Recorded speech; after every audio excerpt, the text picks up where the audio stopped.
मुख्यमंत्र्यांकडून शक्तीपीठच्या मार्गात बदलाचे संकेत. अनौपचारिक गप्पावेळी भाष्य. सांगली, सोलापूर, कोल्हापुरातून जाणाऱ्या मार्गात बदलाची शक्यता.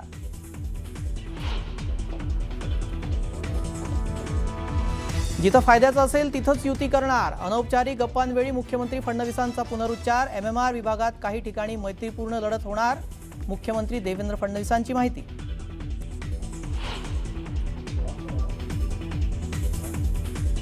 मुंबई महापालिका निवडणूक सपा स्वबळावर लढणार. निवडणुकीच्या घोषणेआधी अबू आझमींचं मोठं विधान.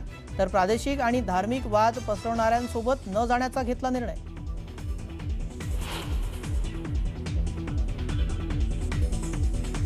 रवींद्र धंगेकरांनी एक्सवरचा शिवसेनेचा लोगो हटवला. पुणेकर फर्स्ट उल्लेख असलेला फोटो ठेवला.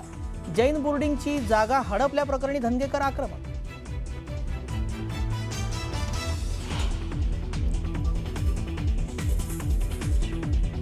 जय जयवंती देशपांडेंच्या घरी राज आणि उद्धव ठाकरेंची भाऊबीज. दोन्ही ठाकरे बंधू सहकुटुंब दाखल.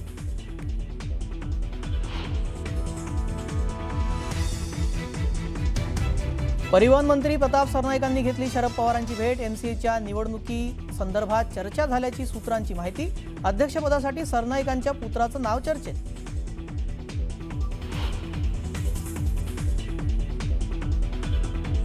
बच्चू कडू चिल्लर व्यक्ती, पैसे घेऊन आंदोलन करतो. रवी राणांचा जोरदार निशाणा. तर जनतेनं नाकारलं, त्यांना बोलण्याचा अधिकार नसल्याचंही दिलं प्रत्युत्तर.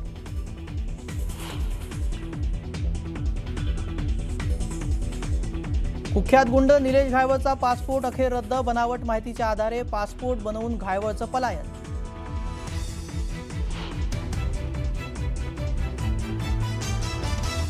दूध उकळल्यावर झालं रबरासारखं. धुळे जिल्ह्यातील शिरपूरचा व्हिडिओ असल्याचा दावा. नागरिकांनी केली कारवाईची मागणी.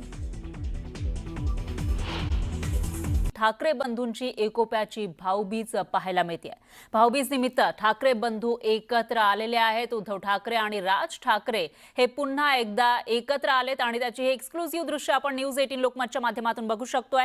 ही दृश्य जे ठाकरे प्रेमी आहेत त्यांना सुखावणारी आहे. शिवसैनिक, शिवसेना युबीटीचे आणि मनसैनिक यांना सुखावणारी ही दृश्य आहेत. कारण या दोन्ही बंधूंनी एकत्र यावं अशी इच्छा कार्यकर्ते ग्राउंड लेवलवर व्यक्त करत होते. नेते सुद्धा तशी इच्छा व्यक्त करत होते आणि अशातच आता यंदाच्या दिवाळीमध्ये हे ठाकरे बंधू एकत्र आपल्याला दिसून येत आहेत आणि भाऊबीज साजरी होतीये ठाकरे बंधूंची. तेव्हाची हे एक्सक्लुझिव्ह दृश्य आपण न्यूज 18 लोकमतच्या माध्यमातून बघू शकतोय. उद्धव ठाकरे आणि राज ठाकरे हे पुन्हा एकदा एकत्र आलेले आहेत. काल सुद्धा हे दोघेही एकत्र होते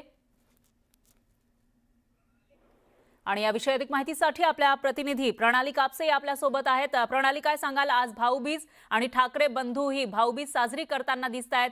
एक्सक्लुझिव्ह दृश्य आपल्याकडे आहेत. आता इनसाइड माहिती नेमकी काय आहे या विषयीची?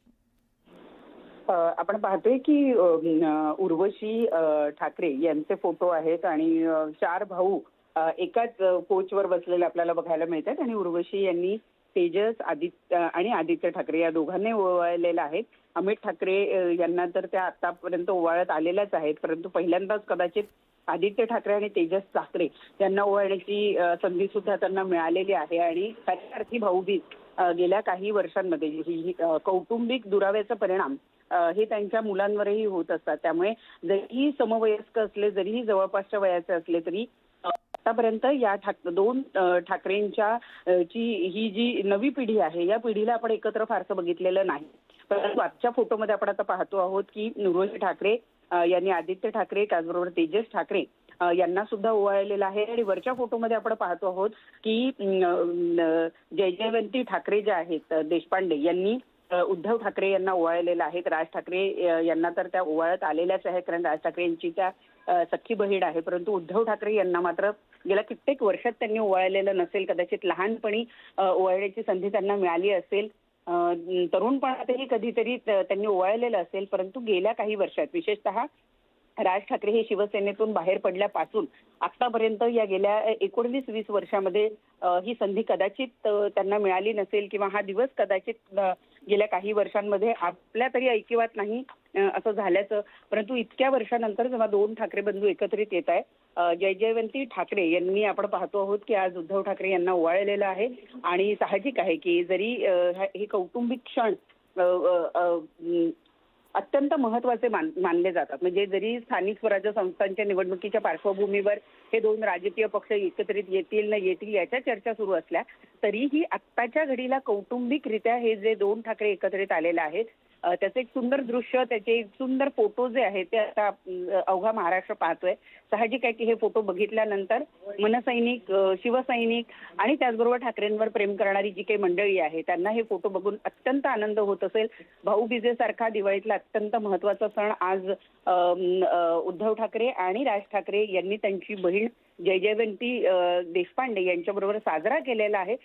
राजकीय सूत जुळतील न जुळतील परंतु दोन ठाकरेंमधलं जे कौटुंबिक दुरावा होता तो आता संपुष्टात आलेला आहे आणि हे चित्र बघून नक्कीच महाराष्ट्र सुखावला असेल. साहजिक आहे की या क्षणाची वाट अनेक जण आहेत. म्हणजे उदाहरणच द्यायचं झालं तर चंदू मामा जे आहेत या दोघांचेही मामा ते कित्येक वर्ष प्रयत्न करत होते की उद्धव ठाकरे आणि राज ठाकरे यांनी एकत्रित यावं. अखेर तो दिवस त्यांनी बघितला. याचा आनंद सुद्धा त्यांना नक्कीच होत असेल. असेच अनेक शिवसैनिक आहेत, मनसैनिक. बरोबर आहे प्रणाली, धन्यवाद तुम्ही दिलेल्या या सविस्तर माहितीसाठी. याविषयीचे अपडेट आपण घेत राहूयात. आहे शेतकऱ्यांना मदत दिली नाही तर आगामी निवडणुका होऊ देणार नसल्याचा गंभीर इशारा मराठा आंदोलक मनोज जरांगे यांनी राज्य सरकारला दिलाय. दिवाळीपूर्वी मदतीचं तात्पुरतं आश्वासन सरकारने दिलं होतं, मात्र शेतकऱ्यांना मदत दिली गेली नाही. त्यामुळं देशाला थरकाप उडेल असं मोठं आंदोलन शेतकऱ्यांचं उभं करणार असं जरांगे यांनी म्हटलंय. त्यासाठी राज्यभरातील शेतकरी संघटनेचे नेते आणि संघटनांना अंतरवाली सराटीत बोलावणार आहे. अंतरवाली सराटी शेतकऱ्यांच्या प्रश्नावर बैठक घेऊन आंदोलनाविषयी चर्चा करणार आहे. मात्र शेतकऱ्यांना मदत मिळेपर्यंत गावात निवडणूक साहित्य किंवा बॅलेट पेपर घेऊन यायचं नाही असा इशाराही जरांगे यांनी दिलाय. दरम्यान यावेळी लाडक्या बहिणींना दिलेली मदतही तात्पुरती असून निवडणुकीमध्ये लाडक्या बहिणींना फसवणाऱ्या देव्हारा करावा असं जरांगे यांनी म्हटलंय. दरम्यान यावेळी धनंजय मुंडे आणि भुजबळांवरही जरांगे यांनी टीका केली आहे.